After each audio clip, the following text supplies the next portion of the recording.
significant on different platforms. Definitely want to cover that stuff, and I know a lot about those platforms too, so I can talk to them about programming the citizenship or the Atari players or graphics or whatever. Wow, nice. I know that also something in the archive. I don't know if you guys ever seen this TV show called Hoarders. It's a reality television show, and I wouldn't necessarily call you a hoarder, although maybe I am. But you know, you definitely, from what I've heard, you've kept every single kind of piece of paper. You wrote code in notebooks that you've still got from when you were like 11 years old. Yeah.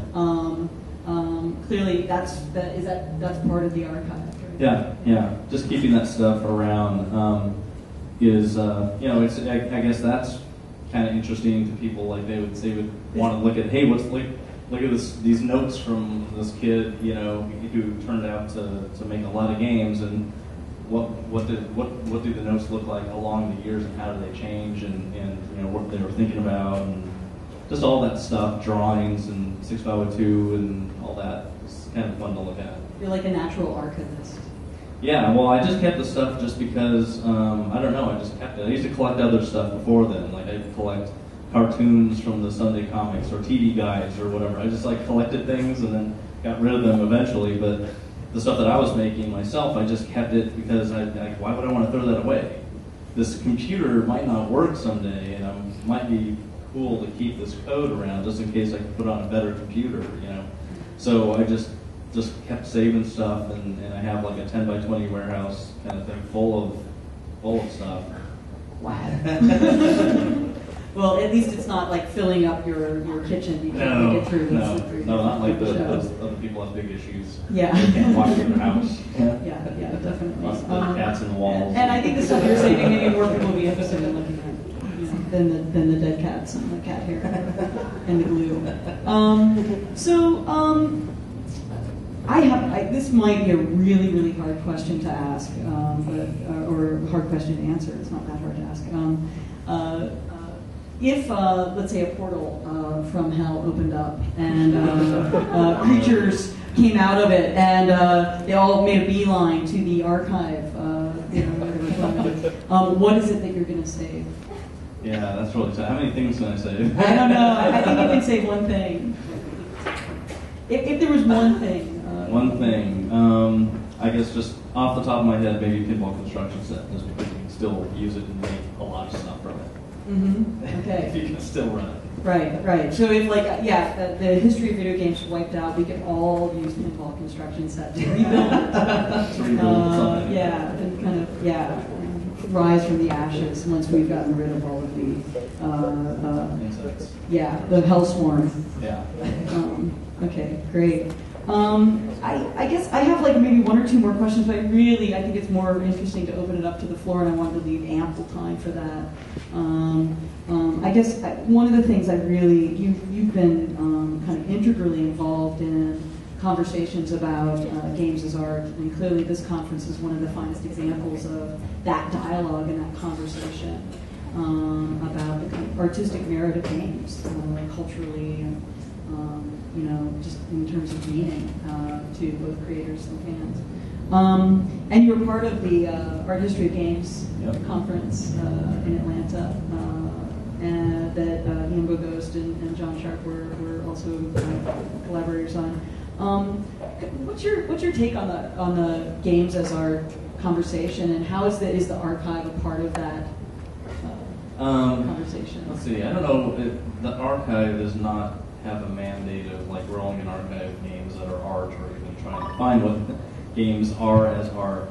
But I think, personally, my belief is that in any kind of endeavor, whether it's game creation or it's painting or anything, there's just a level of mastery that somebody has, that they're creating something that you could say that it's art because it's so well put together in all different ways.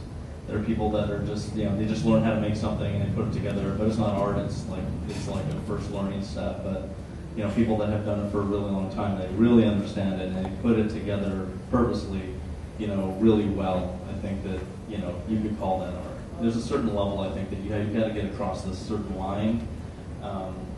where most people believe it, not just one. Right, exactly. I mean, clearly, the people that you're talking to, and yourself included, have been involved in making games for a really long time. So we start to.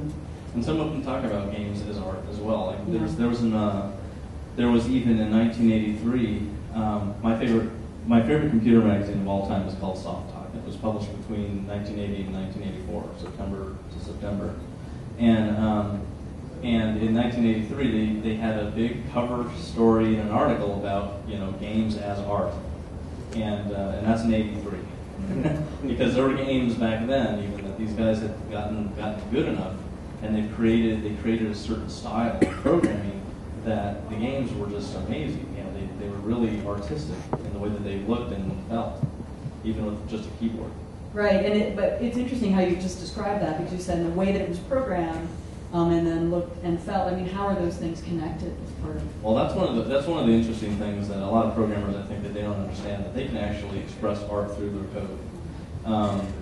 A lot of times they feel that the art's going to be coming through the actual art, the actual polygons and whatever coming, that they're going to be coding to animate or whatever on the screen. But there's a lot of artistic code that they can write to kind of put finesse into the way that the things are appearing on the screen, the way that things are moving or reacting, going beyond, going the extra step and doing something that it's harder to do.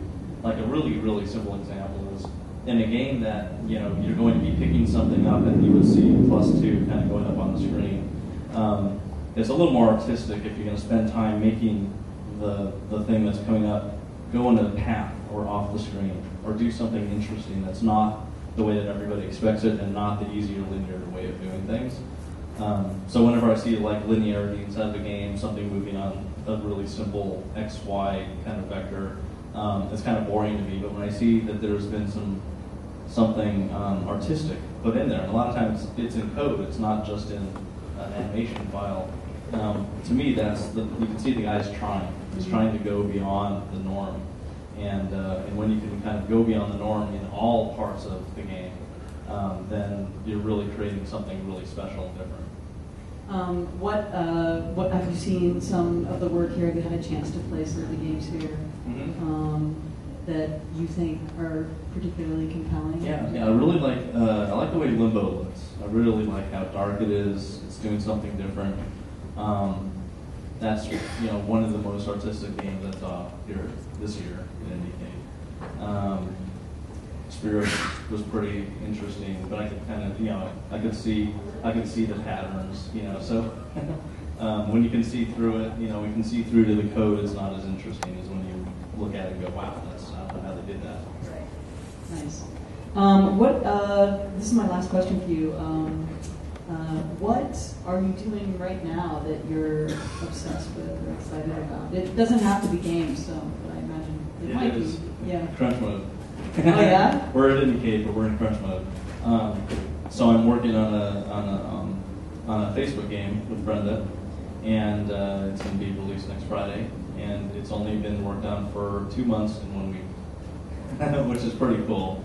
That's actually why I'm excited about Facebook games. I mean, that's kind of coming close to some of the development timelines that you had for Wolfenstein. Yeah, exactly. Yeah. Super early games. Wolfenstein was like 6 months, but before that, it was 2 months. Was like, how long did it take? Well, it was 3 months for 3 teams. Wow. And the next set was 6 months for 3 teams. Yeah. And it was 6 months for 1 Wolfenstein. So you're kind of back to these tight production schedules. Is that something you prefer?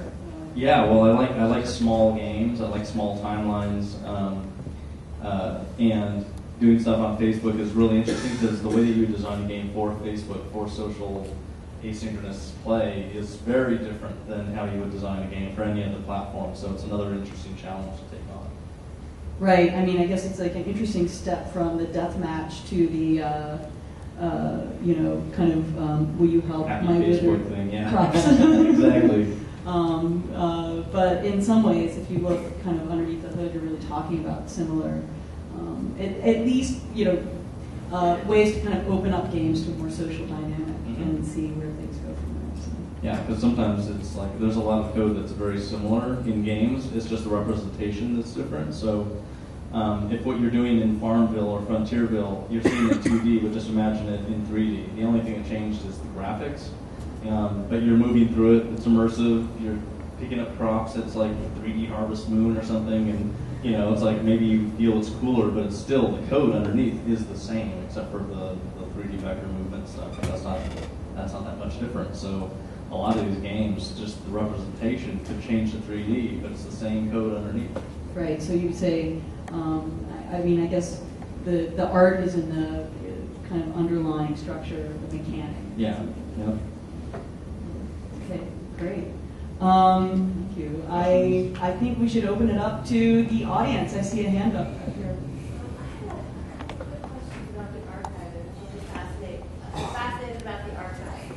3 questions. One, and I think we may have touched on it a little bit, is how are we intending to have the archive be not only interviews and information, but also a potential museum? I mean, I know I have boxes and stuff from 15 years ago. I would love to see some kind of a museum to go along with it. But also, how this information is going to be available? Is it going to be online audio files? And then I guess the third one was The 3-part. Watch out. I know, but I never got to say one. Okay, first was how's it going to be available? Is it going to have stuff to go along with it? And then We'll go with this too. So all of the information on the archives will be online. If there's a designer that has a lot of design papers and stuff, we want to digitize all of it and make that available as well. It's all free. Like all the video interviewing and stuff, it's all going to be free. So it'll be like, here's Sid Meier, and here is the interview and what he did, and have a ludography online that actually includes things that he did that were not published on Moby Games, or things that he worked on that are in different mediums. Like Moby Games doesn't list board games, it doesn't list books, it doesn't list other stuff. It only lists digital games. So like have a full ludography on that page. And the physical effects of design. Right now, I don't have the plans to have a big space for that. The Museum of Clay in Rochester has an amazing space that a lot of people have been giving their stuff to, and we've checked it out. It's amazing. So it will go somewhere, but being able to see it digitally is more important than actually being able to hold the physical thing. A lot more people will be able to access it that way. So definitely everything would be digitized and put into that person's section of the site, and everyone can see it for free. It's all nonprofit. When can we get our sweaty paws on the interviews and some of the stuff that you're... Everything will be online. All the interviews, everything, all video. Do you have like a timeline when the archive will start? By 2015 is really like the time to open it up, so there's a lot of stuff on there, and it's not like, here's 2 guys. Right. I have like maybe, 13 or 14 right now, but I want to have a lot more than that. Well, I remember my third part is Jerry's taking suggestions, because I have some in the 70s that used to be part of it. Yeah, definitely.